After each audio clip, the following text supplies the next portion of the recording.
Well, this is proper shed rambling weather. It's just miserable out there.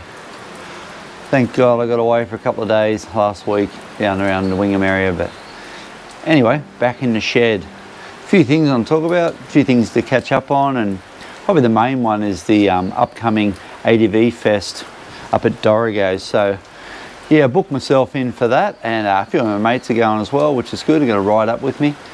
But it's yeah, my first time at any sort of event. As you guys probably know, I'm a bit of a loner, just tend to do my own thing, camp on my own and explore around on my own. But yeah, I thought it was a bit of an opportunity to see how these things are run and just to sort of meet more of the adventure riding community, rather than just it's just usually me alone in the bush. So it's it should be good. Get to meet some of the subscribers, and I'm sure there'll be people I recognise there. And yeah, so just if you see me there, come up and say good day and just introduce yourself. Then I'll be able to put a sort of a face to the names. All right, so what can I tell you about the event? So effectively it starts on the 23rd, which is the Friday of August, and the 24th and the 25th. So it's a 3-day event. For those who have sort of booked in to stay there, it's all like routine times. You know, you can get some food. There's test rides of bikes. There's displays on riding ability. There's like courses for those who are booked into them. This sort of riding sort of meet-up events is something new to me. Something I've sort of never done a lot of stuff mainly on my own, but it will be good to catch up with a lot of guys. A lot of very experienced riders too, which is always good. You just learn so much from guys that are out there all the time, and just little tips and tricks and techniques. So one of the guys there doing a sort of a coaching seminar as well as a display of riding ability is Ben Grabham. Grabbo is a bit of a legend in the motorcycling world. Yeah, just an absolute top shelf rider and competitor. So Ben's going to be there, a bit of a sort of a seminar on how to ride, how to set up your bike, and a bit of information that will certainly help newcomers and even seasoned guys. Will give them an idea of just things you may not know about. Like when someone like Ben talks about how to set up a bike, and yeah, you got to listen. These guys know what they're doing. But Ben's also having a sort of an hour-long display there, which would be cool. Probably just showing techniques on different ways to approach things. So if you're thinking of rocking up to the event, it's at the Caravan Park in Dorrigo. I'll put up the address on the screen. But yeah, there's a sort of a $15 day pass, as you call it, which covers you for 3 days and gets you to hang around and meet some guys and check out some of the displays. Just join sort of the community that'll be up there. And if you wanted to stay there, it's getting fairly late now, but there's a chance you could get some accommodation in Dorrigo or possibly on site there, but you'd have to contact Kurt via his website and just see how the availability is. But yeah, I'm looking forward to going up there and meeting Kurt and a few of the other guys and meeting some of the subscribers that I know are going, and that should be good. Just be just a change for me from my solo exploring.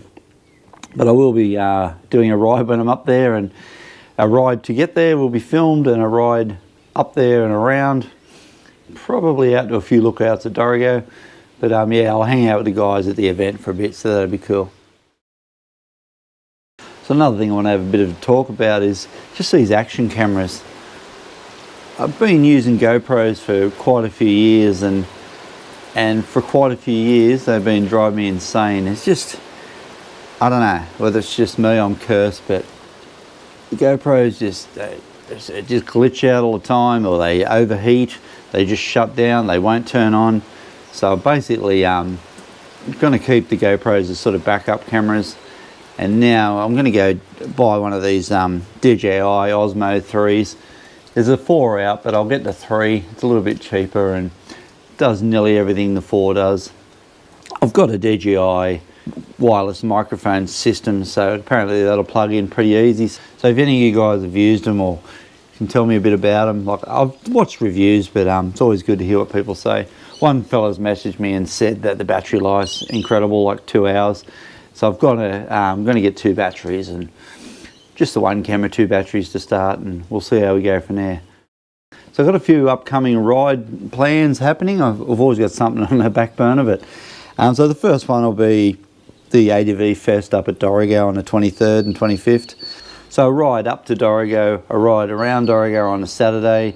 We'll go out to a Vista Point lookout, I think I'll go to, and anyone wants to come, they're welcome to come, but I'm just going to go exploring, filming, flying the drone, mucking around whilst I'm up there, and catch up with all you guys that do go. And so that's pretty well the next ride. That's only a week away, a bit over a week away.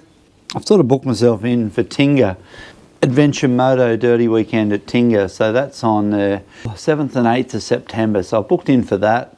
I'll camp there for 2 nights. A ride up there and through some of the fun country, a ride on one of the days, like a filmed adventure ride, and then a return run home to Southwest Rocks by another sort of scenic back road.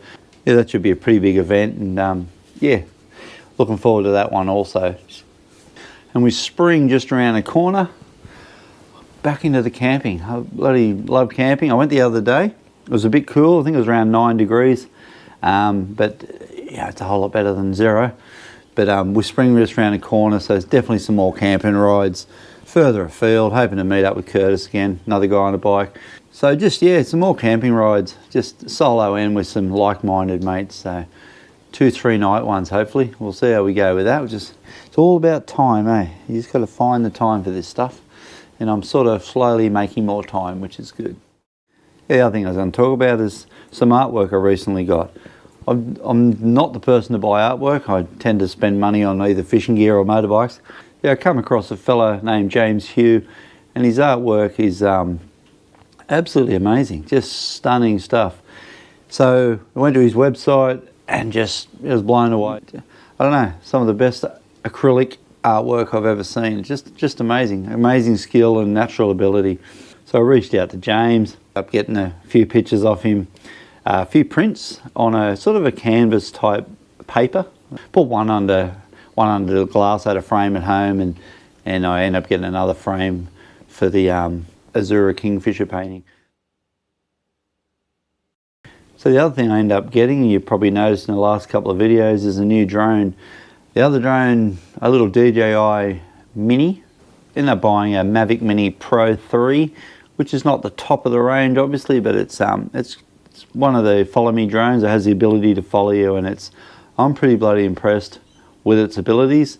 Like, considering it's a $1,200 drone, it'll follow you around and avoid most obstacles. And it's a sort of as long as you sit around 30-40 kilometers an hour, if you go over that, it freaks out a bit. But very clear resolution. It'll film in 4K. 60 frames in general flight mode, and in follow me mode I've worked out at basically 30 frames a second, 4K. I'm impressed. So I should have some fun with that one, just filling out my clips with some interesting stuff. I'll show you the little thing. It's yeah, nice and light and compact, and there is a DJI Mavic Mini Pro 4 out, which has side sensors, so it's probably a better one for following you along on a motorbike, for example. But this one, yeah, I just got to stick within what you can afford. This one will do pretty well what that one does. Just, yeah, it hasn't got the side sensors. Anyway, I will show you the little thing. So I ended up buying this one second hand. The drone is brand new. The fella who I bought it off, he had the DJI insurance, crashed and lost the original drone, so I ended up getting another drone. So this was brand new, the drone itself, and the rest is a few months old. So, but yeah, no, good little things. Very, very impressed with the ease of use, and a lot of that comes literally from this controller. This controller with the inbuilt like screen is, I won't say essential, but not far off it. Absolutely amazing. Connecting your phone to the other type of systems is absolute pain in the ass. They pop out mid-flight and a few other problems.